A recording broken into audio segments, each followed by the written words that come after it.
Maternal and child health has been a measure of how efficient the health system of any country works. That's I think the tragedy, that it's such a big scale of death, but it's not very well known. If you die from a disease, it is understandable. You were saying pregnancy is not a disease, and how come women are dying from it? We always want the pregnancy to culminate in a healthy baby and a healthy mother, right?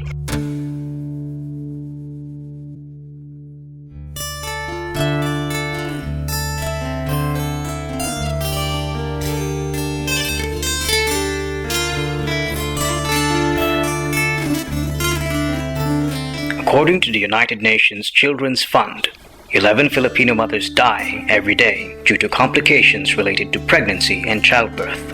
Maternal mortality ratio in the Philippines in 2008 ranges from a low of 94 to a high of 160 deaths in every 100,000 live births. This is high compared to the maternal mortality ratio in Canada in the same year, which is only 12 per 100,000.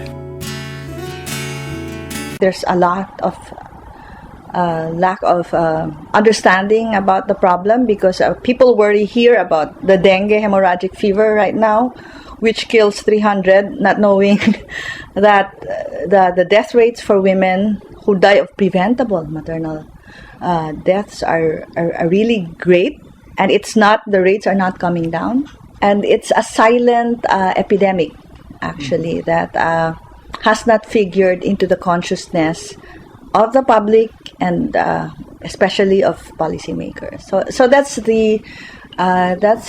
I think the tragedy, that it's such a big scale of death, but it's not very well known. They were saying it is not a disease. You don't have to treat it, but it is the only condition that is not a disease, and yet women are dying from it.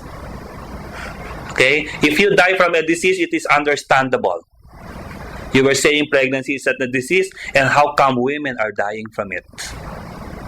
Mothers may develop complications during pregnancy that could lead to their death. The World Health Organization identified 5 natural causes of maternal mortality. 25% of pregnant women die of hemorrhage, 15% of infection, 13% of unsafe abortion, 12% of eclampsia, and 8% due to obstructed labor.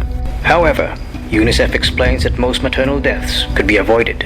United Nations Millennium Development Goal 5 aims to improve maternal health through access to skilled care during pregnancy, childbirth, and the first month after delivery to save the lives of both the mother and the child. In the Philippines, about 36.4% of pregnant women receive assistance from the helots. Helots are traditional birth attendants. The Department of Health defines traditional birth attendant as a person who assists mothers during childbirth and who initially acquired her skills by delivering babies by herself or through observation or apprenticeship with other helots. The practices of helots are naturally passed on in the family. Sinuratan po ako ni kanyang DOH kang city, kanyang Dr. Borja, para mag-train man ako. Dahil ang mga mininuno ko kaya po, sa lulo ko, sa ama ko, sa ina ko, sa tugang ko, tapos hindi nagpapaakit. Garo kung saan, manamana na lang. The Department of Health has been providing intensive training since 1974 to make helots competent birth attendants. One of those who received training was Leonor Villarreal. Ano po ako, poong pag-seminar pagpa-seminar, 1976. We actually, in the past, tried to teach the traditional birth attendants and the helots with some skills, but the experience of that was not very ideal. In fact, it created a syndrome we called little knowledge is dangerous. The complicated deliveries were not being referred, because as we imparted a lot of knowledge to them, it also created them a false sense of confidence. And the one at risk is actually the mother. The lack of the helots training may be manifested in their varying practices. Siyempre po, inot na inot si mga gamit may sterilize man yan. Pag abot mi naman duman sa harong, katong maaki, inaayos mi na yung gamit mi na ulamin mainit na na. Then, prepare mi na si mga gamit niya, kung anong gagamitin yung mga yung higaan niya, na may siyempre kami, may nagpe-prepare kami, nilalagan yung plastic para dahil magkarayat yung dugo. Tapos kaya, ano pa, kami po, may gloves man kami, nagagamit talagang gloves. Kami, tigihiling ko, tiga-IT ko, tigisusuko, kumbaga, tigisusuko ko kung ano na, kung maakit na siya. Ano ko po, pag-uuras, naurasan ko po sinda. Pinupulso ko sinda kung yaon na po digdi ang pulso. Arayo pa po yan. Pag naon po digdi yan. Naurasan ko po. Madalian mo na ako magpaakit. Mabalik na lang ako pag pero pag ngunya na banggi baga nag-aki, sa aga mabalik ako. Iilingon ko naman ang puso. Alagang kong bitaday. Tapos ang ina, yung pagpapalabar ko, maghilamos parang, sila maano, kada ikalimang aldaw, maparigos ni siya. Maparigos. Pag nailing kong may diferensya, binadarami ito sa ospital. These practices are often opposed by the skilled birth attendants. Sa medical term ay medical education na ginibuhi. Bako manaro ka tong pati ang pulse rate kang pasyenteng nagle-labor, maaraman mo. Itong ang sa kuya lang, pibabasehan ko itong examination, internal examination during IE. Itong inda lang sa inda, pero ako garo dahil man ako, parehas man ang pulse na yan, minabilis pag grabe ng pain, siyempre mabilis na. Yan sinasabi nila, pag nyaong yan, siyempre mabilis na ang pulse niya. Ang sinasabi nilang maaki na ganyan. Sa pagpapaaki po, may lying in kaya po kami dyan. Minsan po, ang pasyente naabot 4 cm, 2 cm, pero kung halimbawa fully dilated na, ang pagpapaaki po, siyempre ang piga-practice mi po is sterile technique. Kung primero po, since na allowed man po kaming mag-gibo ng episiotomy and mag-repair. Number one, to control the infection, they are not trained for that. They are not trained to do minor surgery like episiotomies and everything. So I think they are not trained to do IV therapy, for example, because in childbirth there's a lot of hemorrhages. There are a lot of it is a very bloody business, right? Giving birth. So they're not trained, so they cannot give emergency measures to the patient. UNICEF identifies the pregnant women's subscription to the helots as a major factor in maternal death. The United Nations sees that successful childbirths can be achieved more with the help of skilled birth attendants. But why do women still gamble in choosing helots to deliver their babies? Poor women, culturally, financially, they will deliver with a attendant that they are most comfortable with. And there's the cultural difference is that the traditional birth attendants are actually very personal in their care. The professional midwife does not have that personalized care. Kaya lang minsan, pag di kaya man halimbawa sa kamaaki, pag di man kaya kang parahilot, nagsasabi man niya sa'yo na di po ni kaya dalaw na lang po yung sa hospital. Siyempre po, kami man maingat man kami. Once na arami man na kaya kang mother, pag arami kaya kang mother, di sige. Pero pag hinihilingin may sa hinihiling mo sa sitwasyon niya kung maluya-luya at kumbaga may hila, lalo na pag may hila, di na, hospital na talaga. Masakit na po baga, nag-risk kami. Bako lang sinindang duwa ang tigre-risk, pati buhay ni. Paano pala po may mangyari duman sa mag-ina. Dahil na kami makaluwas duman, tango maanggot si ama. There are more helots than the midwife. So, the norm is to go to the helot first before going to the midwife. The 2008 Philippine National Demographic and Health Survey by the National Statistics Office points to the different problems in accessing healthcare. Among these are getting permission to go for treatment, getting money for treatment, the distance of health facilities, having to take transport, not wanting to go alone, having no female provider available, having no provider available, and having no drugs available. The survey shows that choosing the helots is not a direct cause of maternal mortality, but these problems in accessing healthcare may influence the pregnant women's choice of a birth attendant. Seeking care from the helots may have risks in the mother's pregnancy. These risks are referred to in Thaddeus and Main's framework model of 3 levels of delay. The first level of delay is in the decision-making at the community level. Ignorance on the part of the patient, no, they're not having any prenatal care at all.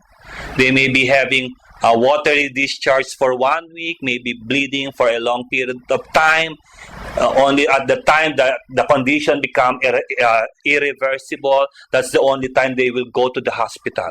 So how good a doctor you may be, you will not be able to reverse the condition.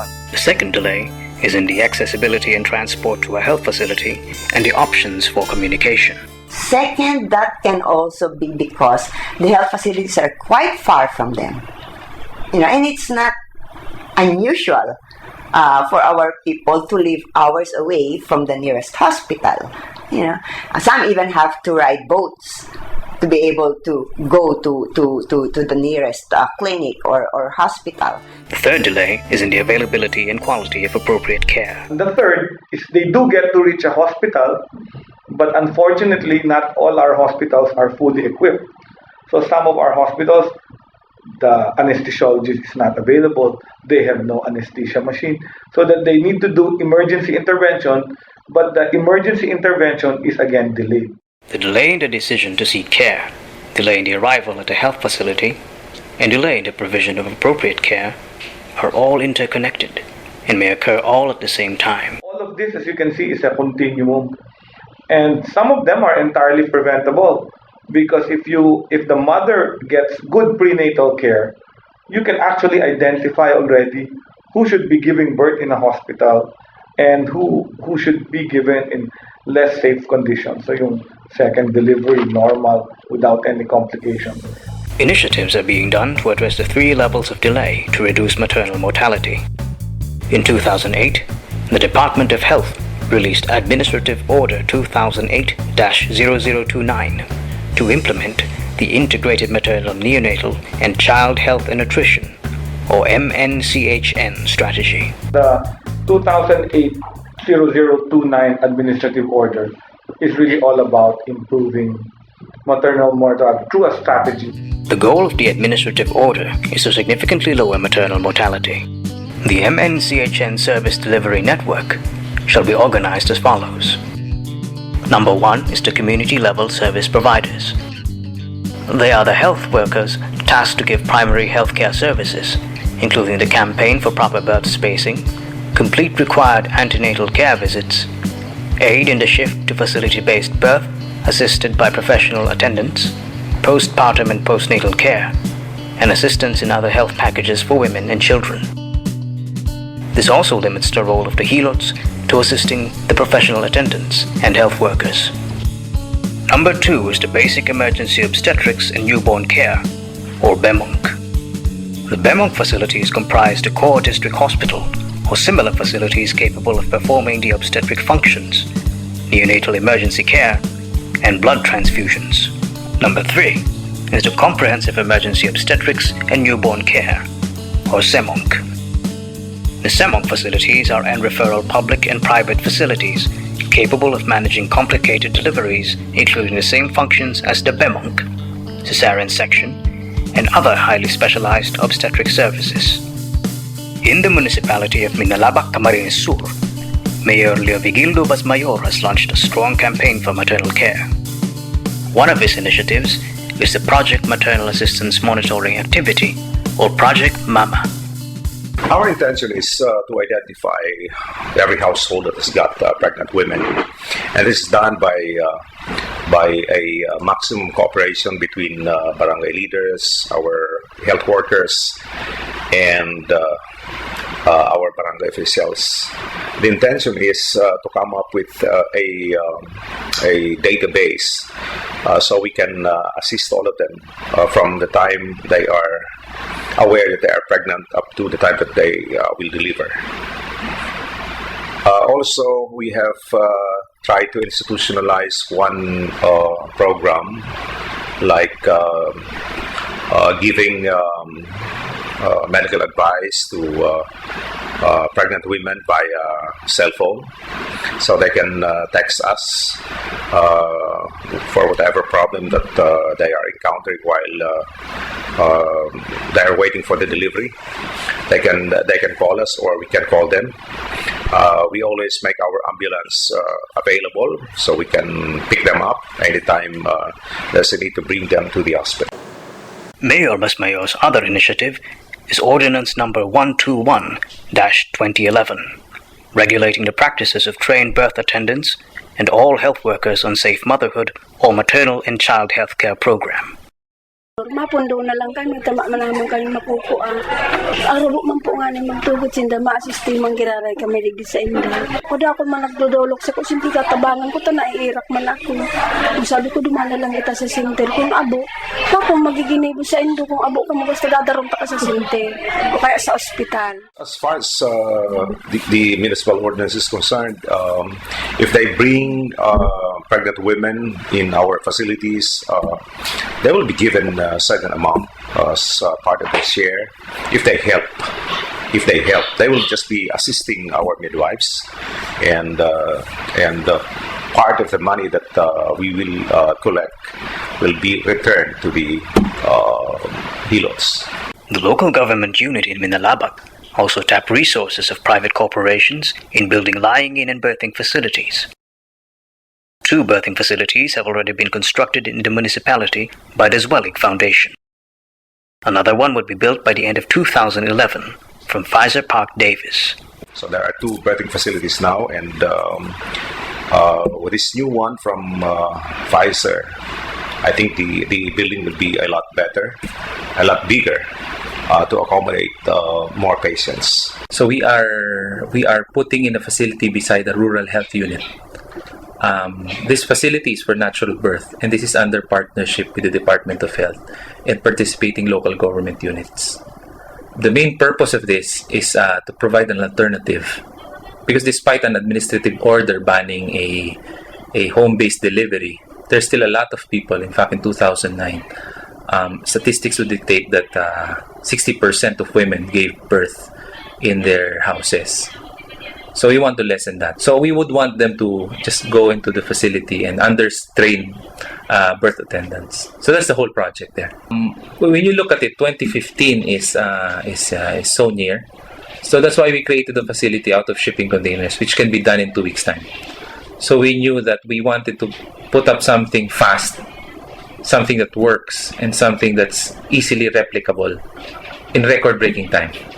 Because the window is closing in, and we need to, and part of that is we believe that facilities will play a vital role in terms of curbing maternal health. Similar to Project Mama is the Reproductive Health Sentinels by Likaan, an organization advocating the health and rights of disadvantaged women and their communities. Their job, they're actually leaders in the community whose tasks involve or include watching over women with pregnancies and making sure that the women who deliver with complications are brought to the fastest facility available. Non-government organizations also push for the passage of the Reproductive Health Bill to significantly improve maternal health in the country. The bill has been languishing in the Philippine Congress for the past 16 years.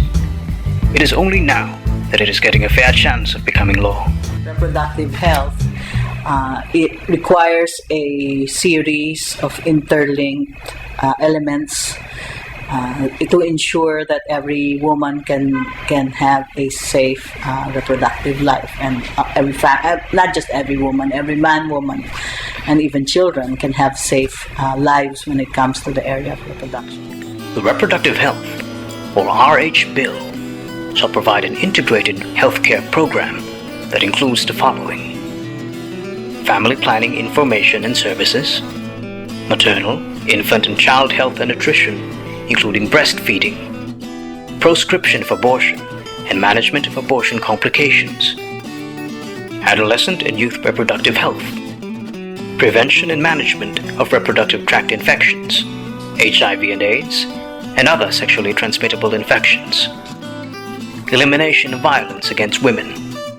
education and counseling on sexuality and reproductive health, treatment of breast and reproductive tract cancers and other gynecological conditions and disorders, male responsibility and participation in reproductive health, prevention and treatment of infertility and sexual dysfunction, reproductive health education for the adolescents, and the mental health aspect of reproductive health care.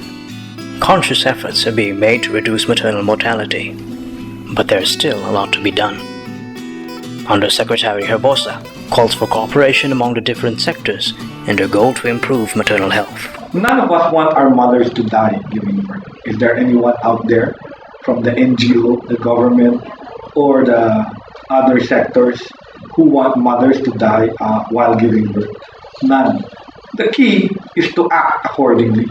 There's a lot of things to be done, like educating our people, informing our people that these are their rights. Health is a basic right of our people, and government must also show some honest efforts in addressing this problem. It should be among the top priorities. That is tighter coordination of health services at the national, the regional, the provincial, and the local health level. So that will take a great deal of political will. There are initial steps to this. There is an initiative, both NGO and government now, which is called the Universal Healthcare approach. Siguro, bako lang kami dito sa local, from national din mag-health. Bako lang sila magtatao, magbabawa kang administrative order. And yet, sa local, di man bako, dapat duman mo na tatawan man kitang support, tapaan naman man may implement kung ang irang hadit man sana. We cannot do this alone. In fact, it is imperative that the health facilities and services should start from the bottom. It should start from the municipality. We have to work with the government, with the politicians. We have to have a really nice health care. We have to reduce the population. I think it's not just on the health side or maternity side. It has to go with the economic condition also. As health workers, we will take care of whatever is tasked to us, but the others, the rest, I hope will do their part in alleviating the situation of these people. The thing to do is to make pregnancies and childbirth safe. The question, of course, is how. And the answer is by providing the services that are necessary to make the pregnancies and childbirth safe. If we say that 80% are because of complications that women incur before or during childbirth, then the solution is really to have the services. And then also the availability of standby ambulances or transport, just in case problem arises, the patient can be transported immediately. And then to continue providing this free medicine, especially for anemia, ferrous sulfate, folic acids for pregnant mother, and the vaccinations for toxoid, tetanus toxoid, prevent tetanus enatorum. I think if the mortality and morbidity gets higher if the patient are those among those patients who have higher parity and gravidity. So if you have proper birth spacing or proper birth control, then I think it would be a very big factor to bring down the maternal mortality and morbidity rate. All necessary health services, including reproductive health, should be provided. It's possible. It's entirely possible for a country such as ourselves, no matter how much is our poverty level at the moment, to be able to provide free healthcare or minimal payment healthcare to all our people. And I am one of those people who thinks that if you want national development, we have to have massive investment in social services such as education and health. Build up the basic foundation, which is maternal and child and newborn care.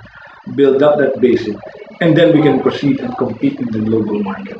The key is we need to have a healthy population, healthy mothers, healthy children, healthy newborns, That's the only time we can have a healthy workforce. With a healthy workforce that is educated and trained, we can compete as a country in the global world. Maternal health is not just a measure of efficiency of the country's health system. It is a statement of women's worth in a society that claims to be just and humane. Letting mothers die makes the future loom with darkness, and to see more and more of them die is to lose a future altogether.